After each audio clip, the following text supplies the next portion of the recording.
यहाँ पे हम देखते हैं मनामी घोष, इनको समझना है आरती ड्रग्स के बारे में और इनका सवाल है कि क्या ये हिकाल की तुलना में बेहतर है मध्यम से लंबे अवधि में?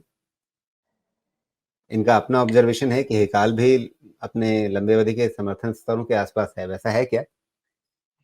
नहीं, उसकी बात बाद में आएगी। देखिए, हाइकल जो है ना, इसका रेवेन्यू का नेचर बहुत ही लंपी है।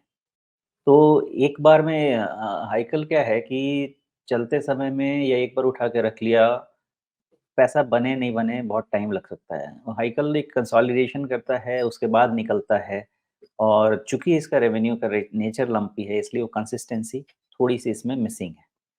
अम, आरती ड्रग्स की जहाँ तक बात है, अभी भी रिज़ल्ट बहुत कम्फर्टिंग नहीं आ रहे हैं।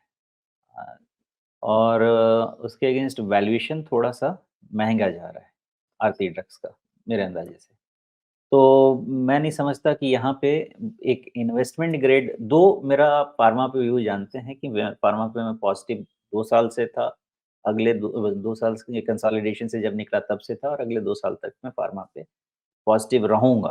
कंड्यूसिव है सिचुएशन। लेकिन वैसे-वैसे जगह पॉकेट्स में जाना चाहिए आपको जहाँ पे वैल्यूएशंस वगैरह आपको थोड़े फ़ेवरेबल मिलें। आरती ड्रग्स मुझे लगता है कि 50 10% इज़ 450। आप आरती ड्रग्स को करीब-करीब 425 से 440 के रेंज में अगर इवैल्यूएट करना शुरू करेंगे, तो शायद इसका वैल्यूएशन मैच शुरू होगा। That is first point. Second point is इसका जो भी 25 जनवरी का कैंडल है, ये गैप डाउन है, ओके? और जस्ट सपोर्ट पे क्लोज़ हुआ है, जस्ट। तो 500 के नीचे का क्लोज़ मतलब इसमें फर्दर करेक्शन, और फर्दर करेक्शन मतलब कम से कम 10% का करेक्शन।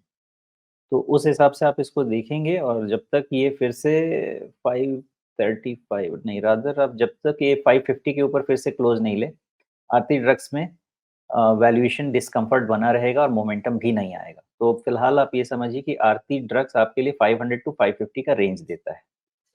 और इन दोनों के इधर-उधर निकलने के बाद ही आप इसको फ्रेश एडिशन के लिए सोच सकते हैं। इन आइसोलेशन वैल्यूएशन डिस्कम्फर्ट है, इसके लिए इसको ऐड अभी नहीं किया जा सकता है, ऐसा मेरा मानना है। लेकिन 500 के ऊपर मैं इसको नेगेटिव भी नहीं कह सकता हूँ। तो सारे डिस्कशन आपके सामने हैं, आप इसको देखिए। अब रही जी। बात हाइकल की, तो हाइकल का जो पोज़ीशनिंग है, ऐसा भी नहीं है कि बहुत कम्फर्टिंग है इन टर्म्स ऑफ फंडामेंटल्स। लेकिन एज़ कम्पेयर्ड टू आपने आरती ड्रग्स पूछा, तो उस समय हाइकल का क्या सिचुएशन है? हुँ। इसका वैल्यूएशन हाइकल ऊपर है लेकिन अपने रिसेंट बॉटम्स के आसपास ही चल रहा है मतलब कहीं पर एक ज़्यादा गिरने की कोशिश नहीं कर रहा है। अ, हाइकल का थोड़ा-सा मुझे लगता है कि ब्रेकडाउन कंटिन्यूड रहेगा जी। इतनी क्लैरिटी तो मुझे नहीं है, रिज़ल्ट का नंबर रहता सामने तो मैं फटाफट देख लेता था। जी। अम, हाइकल के नंबर्स मैंने आपको जैसे बताया लंपी हैं, आप देखेंगे तो आपको समझ में आ जाएगा कि इसके नंबर्स लंपी हैं। और ये आपको अगर सिंपल समझना है तो विप्रो के टाइप का आप इसको समझ लीजिए कि 3-4 क्वार्टर में एक ज़बरदस्त कभी दे देगा। कंपनी वाइज़ बहुत अच्छी कंपनी है हाइकल, इसमें जी। कोई दिक्कत नहीं है आपको। एपीआई मैन्युफैक्चरिंग में है। तो हाइकल का ऐसा है साहब कि कंसोलिडेशन वाला ही ट्रेंड रहेगा। क्लोज़ है 283 का, and there is no breakdown before आपका 260 वाला बॉटम के पहले, उसके पहले कोई ब्रेकडाउन नहीं है।